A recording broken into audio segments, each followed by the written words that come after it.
Hello everyone, welcome to my channel. In this video, I will tell you how to present thought for the day in English for school assembly. So let's get started.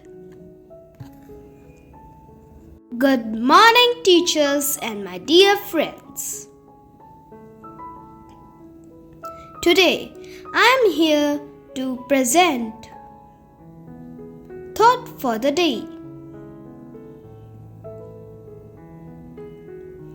We don't even know how strong we are until we forced to bring that hidden strength forward. I repeat my thought. We don't even know how strong we are until we are forced to bring that hidden strength forward.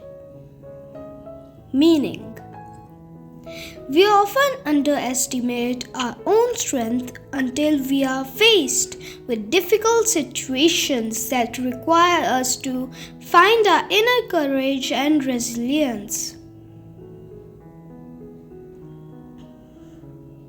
Thank you. Have a great day.